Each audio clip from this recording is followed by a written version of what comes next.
Richard, welcome back. Thank you so much once again for talking to me on the podcast. It's wonderful to see your face and hear your voice. Oh, Matt, it's amazing to be here. I feel like I'm a bookend. I feel like, I was there at the beginning and now I'm sort of there somewhere in the middle. So You it's an absolutely absolute were. joy. And Yeah, you absolutely, yeah. it's been an absolute joy to see the impact that your podcast has had on our profession globally. It's Thank been amazing. And the people you've had on, I've got to be honest, I'm glad I went first because some of the people that have followed me would have been an incredibly difficult act to follow. uh, that's very kind, and I think we mentioned before we hit record that I'm so grateful for the generosity of our profession. I'm just this guy from Australia that I guess wanted to start a conversation about some of these really significant issues in education, and really grateful for people like yourself who, to be honest, could be doing other things, but decided to have a conversation and invest something back into our wonderful profession. And that's not just teachers in Australia, that's teachers all around the world. So from the bottom of my heart, I'm really grateful. And it's really nice to hear a good Midlands accent as well. I've missed that. Yeah, my family would hate you for that because I was born and raised in London, but there's Oh no. absolutely no doubt about it. Given I've lived here for over 3 decades in the middle of the UK, my family now do laugh at me when I go home because I have some weird pronunciations, that's for sure. Lovely. And Richard, quite possibly the most important question for our conversation. What's your coffee order? And has it changed since I spoke 3 years ago? No, absolutely not. I just find it even more confusing these days when I walk into a coffee shop because I still drink my coffee in the way that I see the world, and that is incredibly simple. I have it black in a medium-sized cup, right? That's it. But it strikes me that, even compared to when we spoke last time, there are even more things you can have done to this cup of hot liquid. But no, just good, strong black coffee. And I have to be honest, and I won't ramble on because I know it's not what people want to hear. I was lucky enough in the summer months here to visit for work Costa Rica, and I went Amazing. up to some of the coffee plantations in Costa Rica, and when you see how hard the Right. process is to develop really good quality coffee, the last thing I would ever want to do is slather it in soya milk and caramel syrup. So straight to the point, black, Yeah, no mucking around. absolutely. Just Nice. how nature intended. Fantastic. And Richard, is there a book that you've read recently that has caused you to reconsider a few things in your life or put a few things into perspective for you? My goodness me. I mean, I'm there are so many books that I read So that many. that mean so much to me. But there's one that I read a while back, actually, during COVID. A friend gave it to me, and it's a book that I keep coming back to, which is one of the most powerful. I picked it out here for you. It's called "I Can Write: A Memoir of a Child's Silent Soul Emerging" by a kid called Jonathan Bryan. Right. Now, Okay. Jonathan Bryan, when he wrote this book, was 12 years old and he has very severe cerebral palsy. Wow. And it is one of the most extraordinary things I've ever read because it's a joy full of love, hope, humor, optimism. And this is from a boy who is kind of locked into a communication dungeon. And it is, one of those things that puts your life into perspective. And when you read something like this by a remarkable young author like Jonathan, what you realize is that almost any challenge is surmountable. Wow. And we've lived through some tough times in the last Gee, few years since we last spoke. we But sure I have. keep coming back to it and thinking to myself, if Jonathan can, then I can. I love So it's that. an immensely move. I urge anybody, particularly anyone who works with young people, to read it. So I Can Write by Jonathan Bryan. I love that. That's another book that's going to end up in my shopping cart. This podcast is proving quite expensive, but I will definitely check that out. That sounds wonderful. And what a great story of overcoming limitations. That's really inspirational. And Richard, final kind of rapid fire question. If you could have a dinner party with anybody, who would be there? I don't know. I asked you this way back in the beginning, about Yeah. 3 years ago. But has that changed, or who would you love to sit down with and have Look, dinner? I mean, I'm not going to name drop today because I think I did it 3 years ago. I'm very lucky in that I've managed to hang. I hang with some of those people that were Yeah, on my list. But there are four women I would love to get round the table together, right? love Because them. one of the things that, and we'll maybe come on to this as we go through. Um, One of the things that I'm becoming passionate about as I enter the sort of latter phases of my career and useful life, um, is this we have got to construct a much more potent and powerful narrative between education, employability, childhood, and adulthood, and the world in which Yeah. we're now existing. And there are four women that three that I've met, and one that I would love to meet, who is still at the top of my wish list, who I would just love to get round the table because I just think their inputs would be, it's like one of those things where you get people around a table and you just watch the magic happen. Yeah. Um, Yeah. and so those four women, one is a woman called Minouche Shafik. Minouche Shafik is the director of the London School of Economics. She is a Yeah. hardcore global economist. She was, for many years, the deputy governor of the Bank of England. And I think even now, if politics doesn't get in the way, she could well become the first woman to become governor of the Bank of England. So she's hardcore, right? Then there's a woman called Nancy Conrad. Now, Nancy's an amazing woman with an incredible backstory. Her husband was a guy called Pete Conrad, who was an astronaut. He was the third man to walk on the moon. He was the commander of Apollo 12. Gosh. He sadly died in a motorbike crash in the 90s. It's very kind of filmic. You can imagine he would have been like this incredible heroic figure. Anyway, she's gone on. She was a teacher many, many years ago. She's now in her 80s.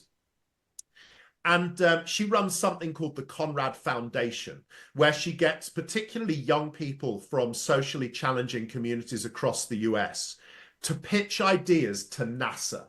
And they get whittled down, and the competition ends in Houston at the NASA headquarters, Gosh. where Wow. these kids actually pitch their ideas Wow. and actually from all over the world. In fact, one I remember, young guy a few years ago, designed the idea of a gravity-defying space toilet. I mean, in your head, that is not something I'd even imagine, right? No. And apparently NASA was so interested, they actually co-opted him to design it, right? So it's now in spacecraft.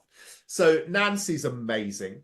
Then there is the wife of my number one hero, although she is probably my number one hero, and that's Michelle Obama.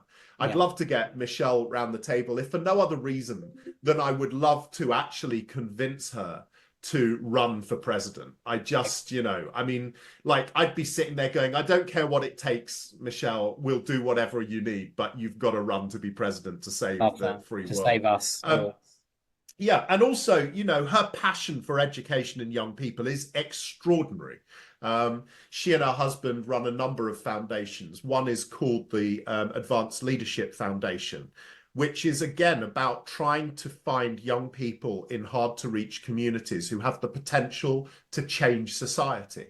And so I would love to get her. And then the final one is actually an Aussie who I was lucky enough to meet for the first time just a few months ago, who is extraordinary. Her name, I don't know if you know her, Matt. Her name is Jill Hicks.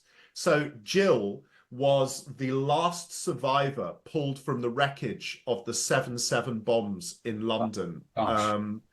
She is truly, she was so badly injured that when she came round in hospital, her name bracelet, her identification bracelet simply said, one unknown, probably female. And she has devoted her life since she's gone through some really extraordinary periods of recovery. She's now living back in Australia. But she has devoted her life to working on peace, reconciliation, and anti-radicalization. And one of the things that I will never forget is she turned round to me. She said, I don't hate the suicide bomber that was sat one seat along from me on the bus in London that day. He was a 19-year-old child who was groomed. I now have devoted my life to trying to ensure that other kids like him don't get. And you just think the level of love and Mhm. forgiveness and her passionate belief in humanity and human potential is so moving. So sorry, I know this was supposed to be a quick fire No, round, not at all. but there you go. That's my dinner party. Gosh, Richard, that's another list of people that I need to do a little bit of homework on. It's how inspirational. That's a really wonderful dinner party, and I'd love to if you can ever organize that, it would be worth a trip over, I think. But You're on. Richard, I'm just wondering, just before we hit record, you mentioned that you're kind of in a new stage of life at the moment with your kids. Your kids are off. They've sort of fled that, not fled, they've left the nest. What's that been like for you? I mean, my kids are very young, as you know, and any dad Wow. advice for when your kids finally leave? Wow. It's an extraordinary period, really. That you go through moments of thinking, okay, so what is our purpose now? I'm very fortunate to still be married. My wife and I are about to celebrate our 31st wedding anniversary. And Gosh, but you go through these incredible periods of your life, right? When you're first together in the flush of youth, the freedom, the opportunity, yeah, the yeah. discovery, the opportunity, you can just go out and do stuff without having to plan it. And, I know, Matt, and again, for people that aren't watching this but are listening, you need to see Matt's face right now. That is the face of a father We with young children. we are not in that phase of life anymore. There you go. Yeah, So I'm gloating, all right. But it's a very interesting period because your children leave home.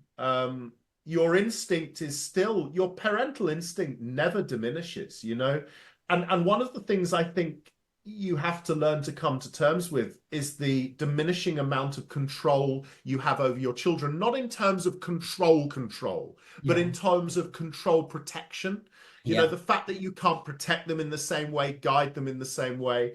And yeah. I think that's been a really interesting journey for us to get to a point where you realize that your job now is to be there to pick up the pieces, to support them. You can't stop them making mistakes. You can't really have an impact on the choices they make to an extent. You have to trust them. But also at the same time, incredible joy and pride. Both of my children have flown in their own directions. They have both got relationships with wonderful partners who are great people in their own rights. They are good human beings. Right. And I suppose to an extent, that is largely down to the impact, hopefully, I've had, but my wife certainly has had on those young people. But yeah, it's that interesting thing about realizing you're no longer, you can't you can't push and pull. You've just got to be there when they need you. And Love that. I think, that's the one side. The other side is a rediscovery of your own youth, because again, you're suddenly able to do the stuff. You're able to be more selfish again in the way Love you that. were as youngsters. And Yeah. I think that's been an absolute joy. Those realizations where my wife and I have gone, oh, you want to go away for the weekend? Let's go away for the weekend, right? Let's go out for dinner. We don't need to get a sitter. We don't need to do any of that stuff. Um, so yeah, it's been a very, very interesting journey. But I think the key is that thing about preparing yourself to become somebody who is a support rather than a guide. Yeah, I think that's really lovely. I know for me, being a dad to two very little girls, when we first spoke, I had a 2-year-old, now a 3-year-old, and a 1-year-old, and my life was very different. But it has fundamentally changed me in ways that I never could have imagined. I've started moving a lot slower. We just went for a walk down to the park, and I found myself, instead of rushing my girls along with their scooters and their soccer balls and all this stuff that we have to take and we never use, I felt myself walking slowly and just looking at flowers. And I looked down, and my little one was holding my hand, and she was looking up, smiling at me, and I thought, geez, these are the glory days. These are the days that you look back on in 20, 30 years time and go, that was it. Like that is, and so for me, it's this tension of not missing that. I even just had a conversation with my girls this afternoon, actually, just before they went to bed, and said, I'm trying to get better at not looking at my phone. And I said to them, girls, can you help daddy with something? Can you tell me when I'm looking at my phone? and remind me. And I think I'm pretty good, but it is a I kind of I'm trying to stop time, or at least slow it down because it seems to be moving way I too think, quick. Yeah, I think so much of what you say is so resonant to all of us, and yeah, particularly to all of us as educators yeah, too. The first thing to say is I think now more than ever, what's really important amidst all of the complexity, uncertainty, and exhaustion of what yeah. educators are living through right now is the simple joy of the natural world around us. Love that. And actually, I often talk about my own memory as a young child, and I don't have many now, as I get older. But one profound memory is when I was 7 years old. It was 1976. It was the hottest summer we've ever had in the UK. And I remember our teacher should have been teaching us maths, but instead of teaching us maths after registration at the end of lunch, she said, "Should we go and sit in the park?" And excuse my dog, she's just wanting to join in. That's Um, okay. and she said, "Should we go and sit in the park across the road?" We were in an urban primary school. And we went across the road because these were in the days before you had to fill out 15 different health and safety forms and all the Yeah, rest of it. You could yeah. just go. I mean, it's miraculous we're all still alive, frankly, but there you go. We crossed the road, we went to the park, and it's one of the clearest memories of my entire life because we sat under a willow tree. Wow, Um, and and it was warm. And I remember just like it was yesterday talking to you wow. now. I remember the grass on my neck tickling me. I remember looking up at the fronds of the willow tree, and I remember my teacher's voice. And I remember thinking to myself then, as clear as day, as a 7-year-old child, life will never get any better than this. And Wow. so I think that in a world that is so busy, so dominated now by anxiety and arguments about AI and technology, all of which are valid, the one thing we need to remember to do as parents and as educators is look up to the sky, look down to the ground, and Mm. just enjoy the basic nature of the world around us, because it costs nothing. Yet that connection can have such immense power for us and our children in terms of our mental health. And the second thing I'd say in response to what you said is I think it's really important as educators. I look back and I didn't get it right, Matt, right? I remember when I left my headship, and I was still very fortunate because I was a relatively young man and my children were still children when I left my principal's position. But I remember reflecting then and thinking to myself, I have given other people's children my best energy. Gosh. Um, and one of the things I urge educators now to reflect on, particularly educators who are lucky enough to have children and family of their own, is to make sure they save some of that energy for their own children, because we are a very, very selfless profession Yeah. and we do it for the right reasons. But I urge people who have young children, who are planning to have young children, to make sure they save a little reservoir of their best energy for their own children. Yeah.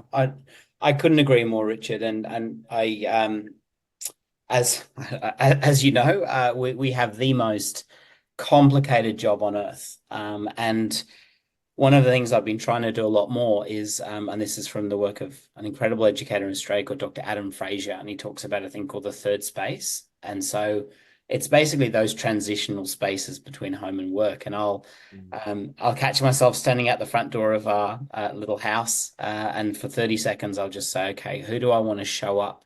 What do I want to show up like tonight to my kids, and how can I be present? And that in itself, being conscious about how we're present with our loved ones, has really been transformative to me. Because you're right, it is a job where we give everything and we invest so much and we care and we want to make a difference. And um, it's very easy, I think, to neglect those that matter most in our job. And I was just thinking, Richard, obviously, and I'll put links to all of your work, your amazing work and your website in the show notes. And one of the books that was really transformative to me was one of yours called Simple Thinking.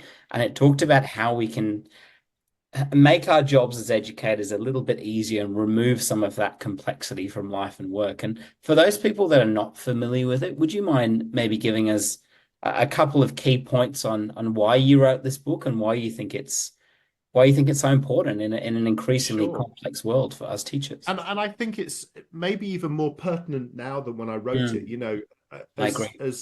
as I'm sure many will know, I no longer am on the front line of education. Yeah. And you know, it wasn't because I got sick or bored or didn't want to do it anymore, but opportunities opened up, which I think we talked about a little bit in our first Did. podcast Yeah. together. That were too good to. I had an adventure that I needed to go on. But Yeah. my wife is a school principal, but maybe more pertinently, my daughter is now in her sixth year of teaching in an Gosh. area of social debt in the UK. And I look at education now on the front line through her eyes. Mm. And, you know, it's funny because the reason I'm talking about this now was this was in my head when I wrote Simple Thinking, but I think it's become even more Yeah. pertinent. So she is, and I know I sound like a biased father, she is an outstanding young professional. She is Yeah. an amazing teacher. You know, I've been privileged enough. She's invited me in to help with her class Oh, occasionally, that's which I've wonderful. done, and that's been very special. She is a remarkable educator, she takes after her mum. She's an incredibly talented educator. Yet her mental health is, and I know this is not unique to my daughter, because of her profession, Yeah. is not great, right? It really isn't great. And it really isn't great Mm. because she spends a lot of her time on social media, not because she's just trying to be frivolous or trying to catch up with what the Kardashians are up to, but because she uses it as a vehicle for professional development. And I Yeah. know before we came Yeah. online today, we talked very briefly about that. So she uses social media as a tool for professional development in a way that was never available Yeah. to me Yeah. as a practicing teacher. And she sees all this stuff from all these so-called experts around the world who are flogging the next great idea, and you've got to do it this way, and this is the answer to this problem. And what I see is a young woman, a dedicated, brilliant young professional who most weekends talks about how she's just not good enough because she Oh, doesn't understand some of this stuff. She doesn't do some of this stuff. And when I that's look back and I wrote Simple Thinking, which is quite a generic book, so it's not specific to educators. But I remember at the time talking to young teachers and reflecting both in when I was working training young teachers and as a school principal, talking to my own staff.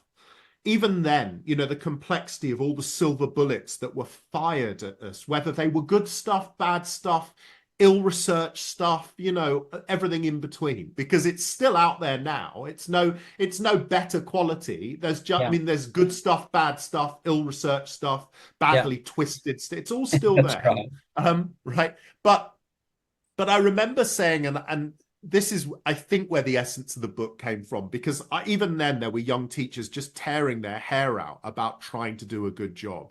And I used to say to them, look, I've got 4 questions for you, right? If you can respond to those 4 questions, then as far as I'm concerned, you're doing okay. 1, do you know your children? 2, do you know what they need? 3, are you planning to that need? And 4, how do you know it's working? Love And I that. kept going through that over and over and over and over again. And that got me really, even then, reflecting on why do we believe that we Mm. have to make things complicated in order to make them feel of value? And I think Yeah. I the love that. essence of that came from as a profession then, and it's, I think, since we last spoke, it's ramped up to another level post pandemic. Mm. The level of pressure educators are under means that we are always on the back foot trying to justify what we're doing and why we're doing it. And I Yeah. think it's led us down a path to believe that we have to overcomplicate in order to prove A, we care, B, we're professional, and C, we're doing the right job. Yeah. And so for me, I go back to that with educators now, and I talk to my daughter about it all the time. Do you know your kids? Do you know what they need? Are you planning to that need? How do you know it's working? And then Love just that. use the orbit of the noise around you. If there are bits there that help you meet that, then it's fine. If not, ignore it. Yeah, I love that. And Richard, it's a book that I go through and I read. So obviously our summer holidays at the beginning of the year in Australia, and it's my mandated reading that I give myself, which is your book, and it really does put things in perspective. And I love that you talked about just how complex it is now, because it seems to be getting um it seems to be getting more and more complicated. I don't know what the structure is like over in the UK, but in Australia, we tend to follow what you're doing in the United Kingdom, and it's a lot of work, and it has radically changed since I first started in my profession. And on that, Richard, do you think like obviously you led a school called the Grange School for a number of years, and we talked about this in podcast episode number 1. Do you think the role of the leader has changed since you were in that position? And what can we do to better equip school leaders to do their job? Because I think it's the hardest job in the world. I think it's almost impossible right now. I mean, to give you an example, probably a real world example, and again, I know I mentioned it. So my wife's a school principal. She's been a school principal for 17 years, right? So she has lived through all of the different political whims and policies that our country have lived through over those 2 decades as a principal, before that as a vice principal, and before that as a teacher. You know, she's been teaching since 1990. So she has seen it all, right? And so there she is, hugely experienced, brilliantly skilled, very successful. And she came home this week white as a sheet, because on top of everything else that our leaders and teachers are juggling with post-pandemic policy, all the rest of it, drain on public resource, her kitchens were condemned because the roof was rotten, right? So, you know, that's the level sometimes that people outside of education don't understand. So not only is she trying to run her school, lead her community, make sure every child's getting the best they can, looking after the mental health and professional development of her colleagues, then that's thrown at her, right? So, and yeah, undeniably, in terms of mental health issues post-pandemic, I can't even imagine the difference in a school now compared to pre-pandemic is beyond measure. I don't know if I could even lead a school today. Gosh. But the biggest, and that I suppose sums for me what I think is the biggest difference. When I was a school principal, I was privileged to be a school principal in what I describe as a relatively golden era, because we were trusted as a profession. We had professional integrity. We were encouraged to innovate for our community, not in some, you know, sometimes you hear in the media that it was some kind of anarchic free way to, it wasn't. We weren't living in the bloody 60s, right? We were living in an era where there was deep accountability. And also as professionals, we knew we had a profound responsibility to do the right thing for our kids in our community. But there was opportunity to innovate, which meant there was opportunity to lead. Because for me, leadership actually is about empowerment. It's about empowering your community. It's about finding the talent in your community, wherever it may lie, and lifting those people up to help find the solutions and opportunities available to you, finding the very best. It's sometimes about trusting our instincts. And I think, again, tragically, not just in education, but in so many walks of our lives, we have been told that our instincts are flight of fancy and they are irresponsible. Yet the truth about our instincts is they are born out of our experiences. So when you get to a position of leadership in education, those instincts aren't based on nothing. They're based on all the years of professional craft development and experience you've gone through to get to the position you've got to, right? So I think leadership was far more about leadership when I was a school principal. We had opportunity to really build vision, values, culture. I think for all kinds of reasons. And it isn't because a comment on the quality of leaders in our schools now, it's a comment on the climate in which they exist. So much of the time school leaders now have is put into managing systems, managing structures, managing policy, managing budgets, managing crises around mental health and community issues, right? So much of that now is around management. It's leaving our school leaders exhausted, confused. And actually, I think for me, that is the greatest challenge in our school system. I don't think it's been helped, particularly in English education, because we have a government who have believed that the future of education lies in making everything we do more efficient, rather than ever taking a step back and going, yeah, okay, we get that, right? If what we have to do is just make the system more efficient, Yeah. we can do that. But actually, are we questioning whether the system itself needs transformation? And in a way, that to me is where I hope leadership finds the time and energy to go again. And I'm not condemning any of those movements, right? Because while schools are being measured in the same way we've always been measured, and it's still about purely almost raw data on test scores, how we perform internationally in PISA, which is where most of our international policy comes from. I don't blame a single educator for focusing in on how do we do what we've always done more efficiently. But again, for me, that's management. And what I want is to free our profession up to use their instincts, to use their professional integrity, to use their extraordinary knowledge and experience, and to be able to be visionary, to look at their own cultures and develop cultures in the context of their communities, and to lead again. I love that. That's so inspiring. I'm getting goosebumps all the way over here in the southern hemisphere, and it's a shame that people aren't watching this video, because it's so lovely to see after all of your years of experience and education, you just light up when you talk about the potential of schools and the potential of young people. And you are the eternal optimist. Every time I'm feeling like the waves are a little bit too much to handle, I switch on a podcast episode from you, or a YouTube video or something, or pick up your book, because there has to be a way forward, doesn't there? And your voice, I think, in our industry is so important now, as it always has been. But what do you think we need to do?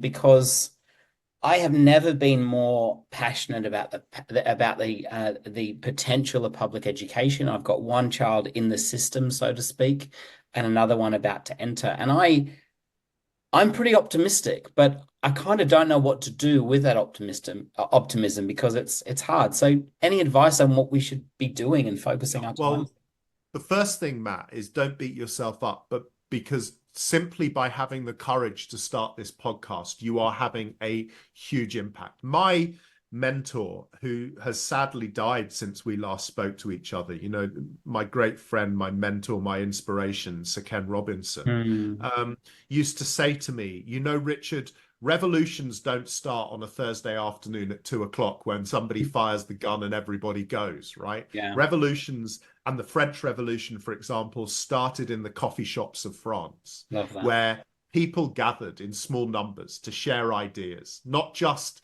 to share what was wrong with their world, but actually to share ideas on how they could improve it.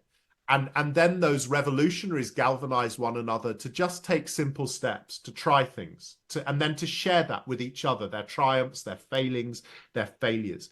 And I think as a profession, what we have to do is to use vehicles like podcast and social media in the right way, and just human interaction to come together, to collaborate, to be collegiate, to share ideas, to share experiences honestly with one another. You know, by that, I mean not just to have the generosity to share success, but to have the confidence to share the failings and moments that haven't gone right. Because, you know, one of the universal truths I think we all know as educators, but I think it's pertinent not just to our children, but to us, is you learn nothing new by getting something right. You only ever learn something new from the point of a mistake, or the realization you don't know something, or you can't do something.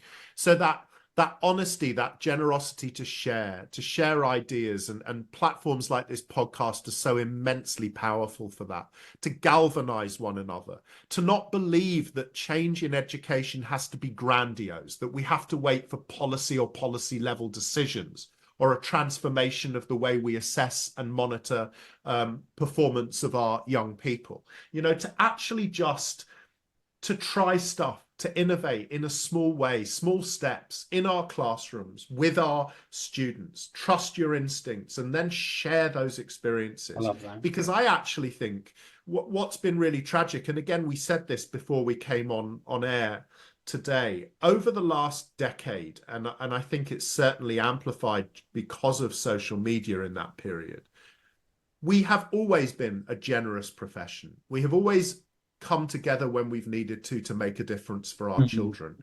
Yet in so many ways over the last decade, what I've seen is a small number of voices almost deliberately try to create division within our profession, to set us up as polar opposites. You know, something that I remember seeing when I was a young teacher 30 years ago has been resurrected. You know, some false dichotomy, some false argument between traditionalists and progressives. And, you know, the truth is, none of us came into education because we wanted to screw up kids' lives. All of us came into education, wherever we sit in the spectrum of the belief of how the system should run, because we want to make a difference to the lives of young people, which means we have way more in common than that which divides us, to coin a phrase. And so for me, what I want to see us do is stop trying to find division, to stop trying to pick holes in each other's arguments, to deliberately polarize, right? To actually come together, not in some public forum to try and win egos and arguments, and actually say, look, what do we want our kids to look like as human beings? What do they need to look like as human beings in order to not just survive, but thrive the tumult and challenge of what is going to be a deeply changeable and uncertain future? And how can we use all of our wit, wisdom, expertise, knowledge, and find a galvanizing force? Because there's good in all the beliefs out there, right? There's good in all the research and expertise out there and all the passion out there. But what defines what we do is our ability to translate challenging concepts to our young people to change the course of their lives. And that's what we've got to come together and do. So let's stop burning up energy arguing with each other and realize that we have a common challenge and we have a common belief and goal. And let's find a way to use all of that force and energy. Because if we do that as a profession, if we do that as a community, we can create a vision and set of values that the public and therefore politicians will have no opportunity but to support. I love that, Richard. That is a podcast series just in itself. I think your points. It's really important, and I agree that there seems to be so much division, not just politically, but in terms of education space. And I think it's about time we came together and discussed some of those common goals and those significant kind of our hopes and our dreams again for this education system. And one of the things I love doing each week is refreshing my podcast feed to see if your podcast has a new episode. So the Learning Bridge. Tell me about that, and what has your experience been like running a podcast? Well, the first thing is I resisted it for a very long time. I mean, a friend of mine is a podcast producer in the States, and he's been nagging me for a long time to do my own series. And I've, been procrastinating for one reason or another. And actually, in the end, I just gave in because I thought, no, he's right. And he said to me, look, why don't you've talked for years about, and I've mentioned it already on our chat today. You've talked for years about trying to find a way to create a much stronger narrative between education and employability, between childhood and adulthood. And rather than always looking at the direct environs of education, to try and find a way to help educators hear new voices, different voices, fresh opinions, right? And so when he said that, that was the trigger. And I thought, well, I've got an address book with people in it who are just amazing. Right. So what I did was I said, look, we'll do 8 episodes. We'll release them every 2 weeks. And we'll see how they go. And if they go well, we'll do more, right? So we've got the 8, as you guys would call it, in the can. We're releasing them every 2 weeks. I think we're up to episode 3 now. And what I've done is just found people that over the last 20 or 30 years, certainly the last 2 decades since I've been out of frontline education, have met along the way, who I've just thought to myself, my God, I wish other educators could hear their opinions, because they're amazing, right? They're catalysts. They're really supportive. They're not judgmental. It's not about saying to educators, oh, you people don't know what you're doing. It's about hearing the fresh voices from outside that I think can stimulate our thinking. And so we've had some amazing people. We've had so far 2 of the entertainment industry's just the most influential people, a married couple called David and Carrie Grant, who are singing coaches as well as being stars in their own way. Back in the day, David had #1 hits. Carrie was on Yeah. Top of the Pops and the Eurovision Song Contest entrant. They've coached. Take that, for example. Gosh. But, you know, they also, what was really interesting in our episode, they have 4 neurodivergent children of their own, 3 natural born and 1 adopted. Yeah, wow. And the podcast really was talking about that, you know, their neurodivergent family, or as Carrie calls it, which is the greatest term I've ever heard. She calls them neurospicy. And I love that. Her family is neurospicy. And she recently she was diagnosed recently herself, actually, as autistic.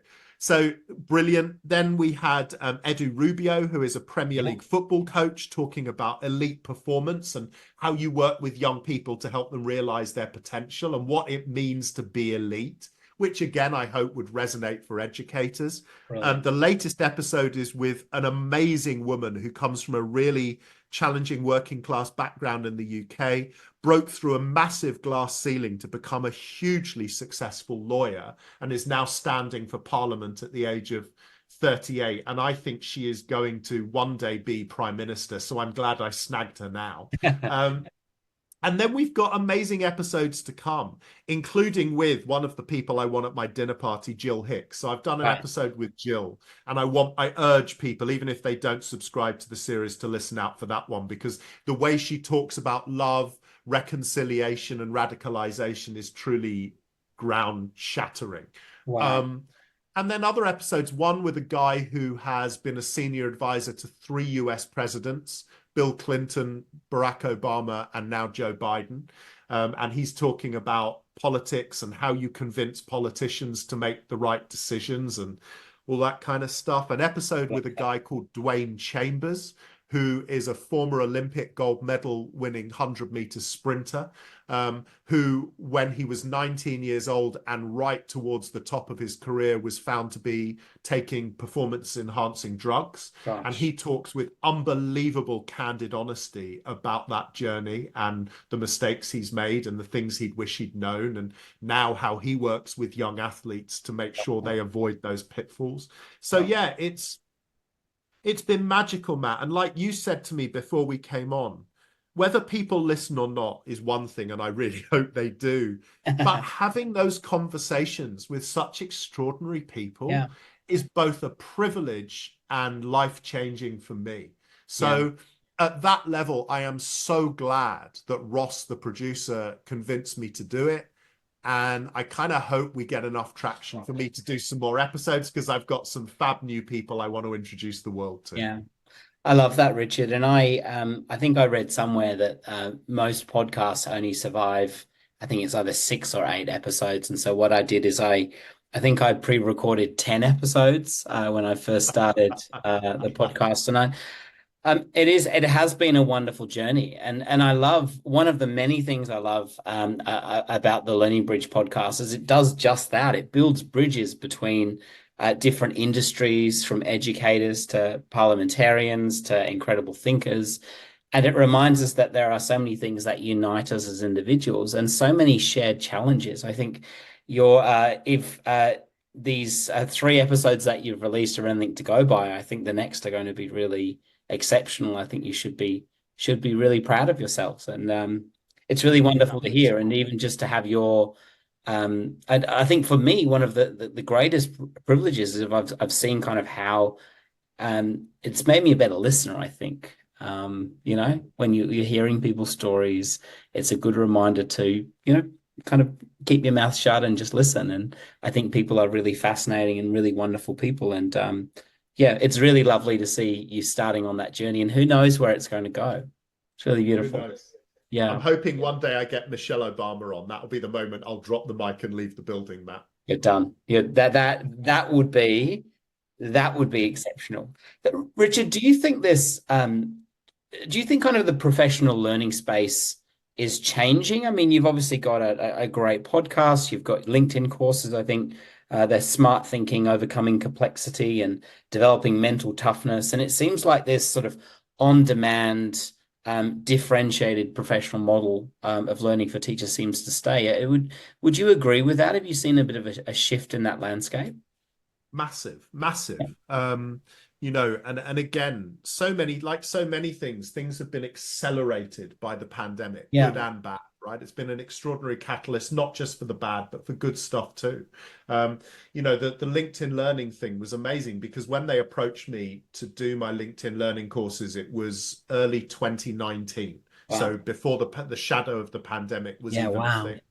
Um, and we ended up recording the courses. I should have recorded them at their headquarters in California, but Yeah. because by the time we got round to it, we were in lockdown and the pandemic was in full flow, and I recorded them in my office here at home, which was which was an experience in itself. But what was really interesting was I hadn't really online learning, those kind of learning courses, whether it's LinkedIn Learning or any of the other, because there are multitudes of platforms now that offer masterclasses, workshops, you know, courses.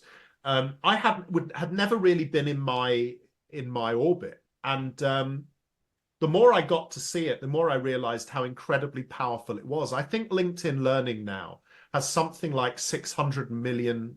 subscribers around Crazy. the world. And so what it's done is democratize education in a Yeah. way that we could never have dreamed of, right? I mean, there are still, sadly, tragically, too many millions of people around the world because of technological problems who still can't get access to any form of that education.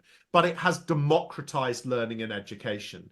And it allows people to pursue personal interest in a way that I don't think we've ever been able to do Yeah. before. And that on-demand opportunity for personal professional development is immense. I can only see it growing.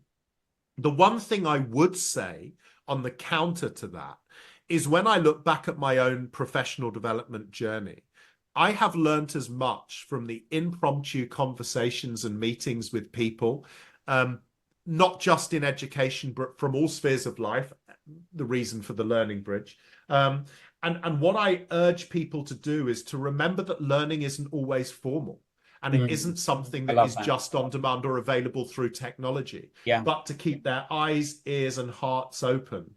Because the truth is, every minute of every day and every unique interaction, if you take it right and process it properly, will lead to a moment that will mean you learn and develop and evolve and move forward. And Yeah. so the only caveat I have is don't believe that, and we know this as educators, right, that learning is always formal and it will always be available and only be available online. It's why, by the way, I think that teaching and teachers should never feel threatened by technology. And I remember a conversation I had years ago Yeah. Wow. with Eric Schmidt, who at the time was the executive chairman of Google. This is a long time ago now, probably a decade ago.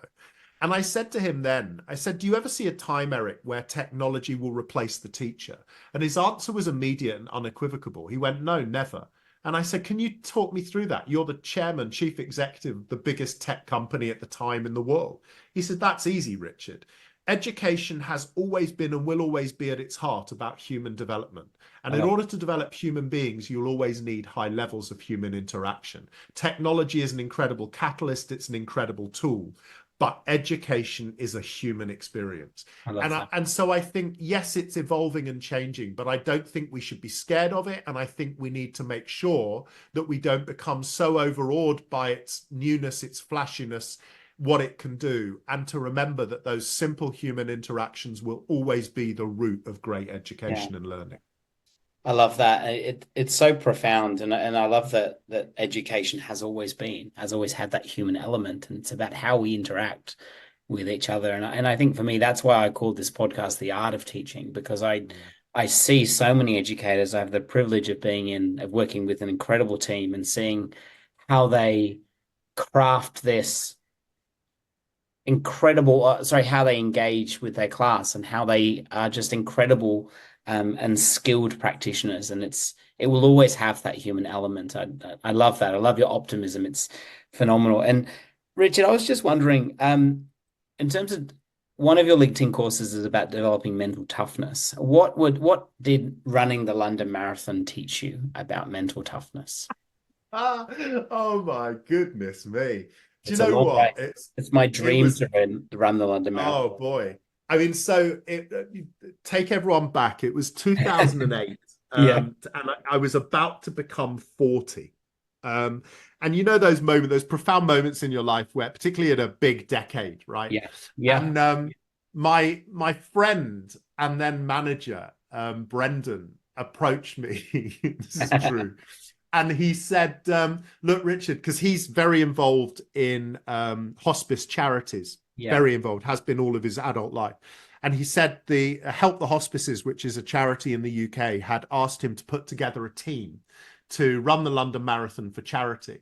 And he said, and this is true, he said, Rich, I've tried everyone I know and I've got most of a team together. You're the last person. I need one more. And wasn't sure I was going to ask you, but would you do it? Right. Which is like a double-edged sword. It's not Yeah. really a compliment, is it? It's like you are the Yeah. last person on my list. You are the last chocolate in the box that nobody wants. And he said, would you do it? And he hit me at the right moment because I was about to be 40. Now, I have never been an athlete. I've always had problems with my weight, yo-yoing, and some days it's water retention. Some days I'm big, some days I'm small. But I've never been, and I hated running as a kid. But I said, yeah, okay, I'll do it. And I remember being terrified, absolutely terrified. That the minute you get the entry form through and they start, and it's real. Yeah. And Yeah. luckily I had a year and I started reading into it and I started walking a mile or two and then jogging a mile or two. Oh my God. And I think what it really taught me was, because the process was extraordinary. There were moments of immense ups, immense downs, injuries. I've never actually been able to run since because I damaged my knees in that whole process. But it's an experience I would never swap for the world. Because running the London Marathon, or jogging it, or walking, probably more accurate, just so everybody knows, I was beaten by a giant version of the donkey from Shrek, and also an 8-foot tall nurse in a nurse's costume running for the NHS. So I was not, some Olympian runner. But what it taught me was, just at the moment you think, that's it, I can't do this. And I think what drove me was, by then, knowing that I was raising money for a profoundly important charity, that, then it was about, come on, just take one more step, run another 10 meters, run another 50 meters, come on, run another half mile. And I think for me, what it taught me about mental toughness was to break stuff down from what you see as the scale of the mountain. Because when I started, all I could see was 26.3 miles or whatever it was. And I thought, I can't even run 26.3 yards, let alone 26.3 miles. And then you break it down. And of course, what that does is every step, every yard actually galvanizes your confidence to take the next one. And so for me, the metaphor is exactly that. Mental toughness isn't big, it's not strong. On the LinkedIn course I talk about, it isn't some Arnold Schwarzenegger-esque, thing. It's just finding the courage to take the next step and then celebrating that step. Yeah. And that galvanizes you to take another one and another one and another one. So in short, that for me is how the two things really interrelate.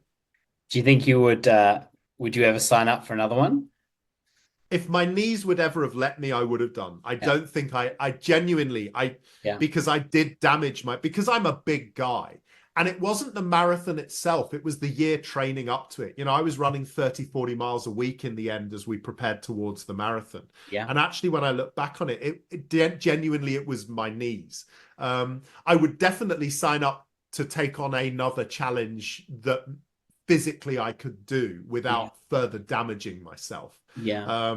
For sure. Yeah. And I hope in the 14 years since, because it was the 2009 marathon, I've kind of used that experience to just take those steps in areas where you think, I'm really scared, but just take one step. Yeah. I had the privilege of running Sydney Marathon a number of times. Wow. And I was actually down to run this year, and I didn't stretch accordingly. And the night before, I pulled a muscle in my back, but that's okay. I was fit, and I was considering the fact that I didn't run the marathon, I felt great the day after it. But it never gets easier. It really doesn't. And I think to put it into context, the first time I ran, I thought was in probably about 2008. I remember laughing at a lady dressed as SpongeBob at the start line, and I think she beat me by an hour.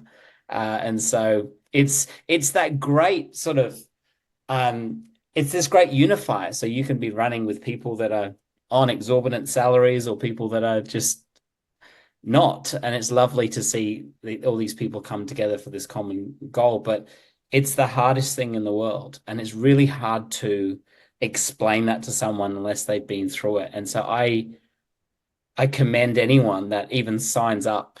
And however you get to the end, however you shuffle, however you crawl, it doesn't matter. You finished it. And I think you should be really proud of yourself. Yeah, it's really wonderful. But so many lessons, I think, from running long distance. And I couldn't agree more. Taking that next step, keeping on when it's really difficult and you don't want to. And I know for us, the Sydney Marathon's in September. And so we have to train. We call it winter in Australia. It's really not. You just have to put on a loose knit jumper. But you do have to train in the cold and the dark, and it's hard. Yeah. And so I think the lessons I've learned from that are really do serve me well in other areas of my life. Richard, I want to be respectful of your time, so I just have a few more questions. I would love to get your thoughts on how we can learn to love change, because change seems inevitable. The world continues to be moving at a faster and faster pace. So what can we do as educators and as leaders to learn to love change and embrace it a little bit more? I think, like so much of my work, I keep referring back to so much of my stimulation and thinking comes from observing young children evolve and develop, right? Yeah. And the first thing to say is, for me, the more I think about it, the more I think learning and change are almost inextricably linked. Yeah. You go back to something I said earlier in the pod, you learn nothing new by getting something right. And it's always fascinated me, the speed and rate at which young people learn. And I'm talking about preschoolers and kindergarten age kids.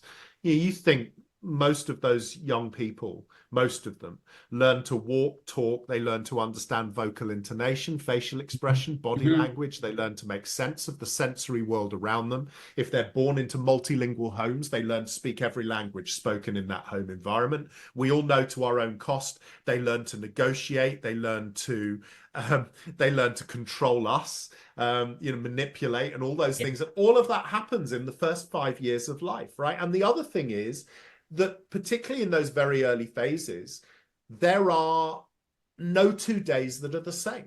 Every single day is different. Yet as we get older, we become more obsessed with controlling our environments. We become nervous about stepping outside of our routines and comfort zones.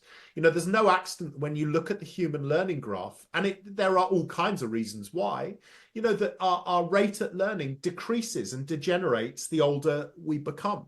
And so to me, one of the fascinations has always been, if only we could tip the scales back a little bit in terms of our ability to learn, we could tip the scales back a little bit in terms of our ability to embrace change. And I think the truth is this: we are not scared of change in itself.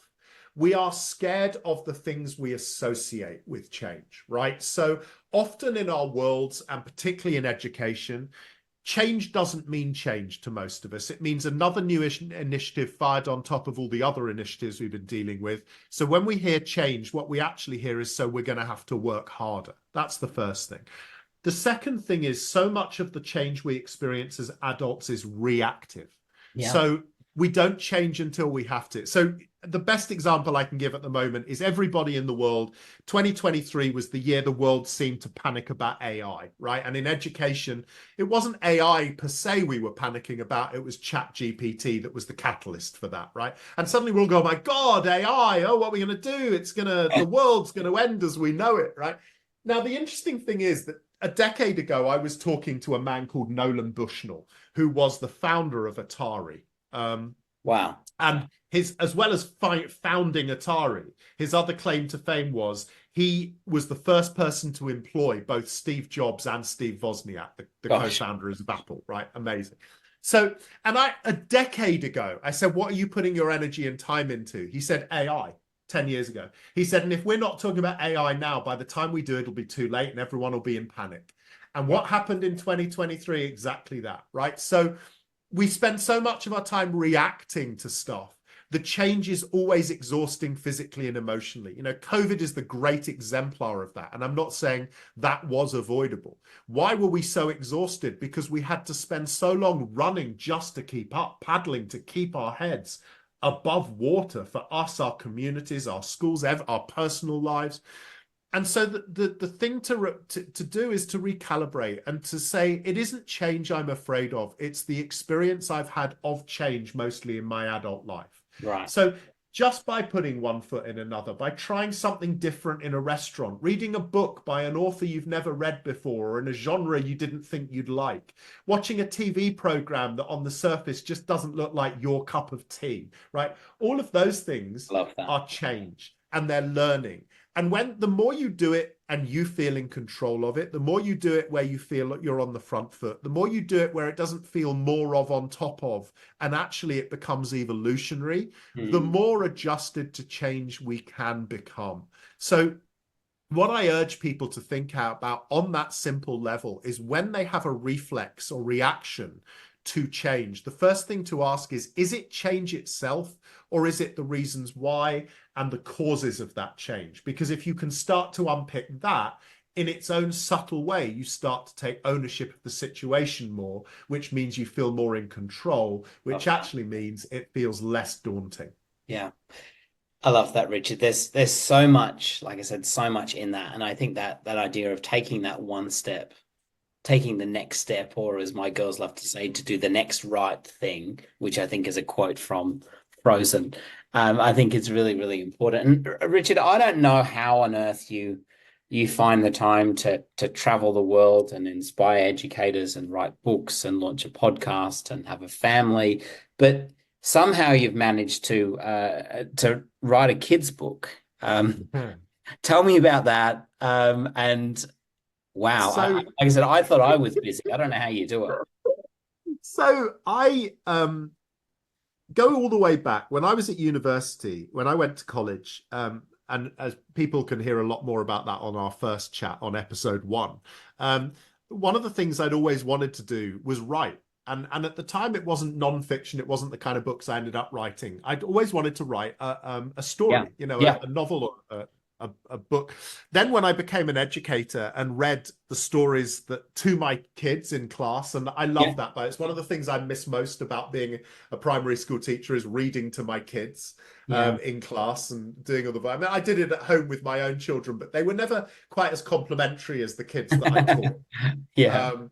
But I used to love doing that and reading those children's stories and realizing the incredible artistry and craft of those things. And it got to a point in my life a few years ago where I was privileged enough to be asked to become president of the School Library Association in the UK, which is a kind of honorary role. And my job is to advocate for school libraries and school librarians and the importance of really good quality libraries and librarians and books. And the chief executive said, because we talked long and hard about all sorts of things, she said, now, if you're going to write a children's book, Richard, now is the time to write that children's book. Come on, you're president of the School Library Association. Do it now. Good point. And I thought, no, she's right. And I'd had an idea brewing in my head, really motivated by the fact that a number of years ago, we adopted a Romanian rescue dog who people will have heard on this podcast, no doubt already. And she had a really... We don't know a lot about her background, except that we know that when she was a pup, her mother was shot in front of her on the streets of Romania. And that had always fascinated me, as well as obviously all the emotional feels that gives you about the importance of the little creature you're taking into your world. And then what had happened was I started to play with that idea and thought, because then what started to happen was in other news, in the bigger world, I started to become really worried about the dialogue politically around refugees and you know, people from back, and the intolerance and the divide and the polarization and the the populism that we've seen explode around that whole narrative. And I thought, actually, there's a book here. And so I started writing the book, which is called Martyr, about a little Romy rescue dog who grows up on the streets of Romania, whose mother is shot in front of her, who manages to get rescued, finds herself in a middle-class home in the UK, where other local dogs stick their nose in the air and treat her like a dirty foreigner because she's come from Romania. And the end of the story, which I won't give all of it away, is that she rescues one of those dogs who finds themselves snared up in some domestic rubbish because she, when she was on the streets of Romania, was taught how to escape a snare. And so it's really a parable about how every creature has a purpose and and they value and all the rest of it.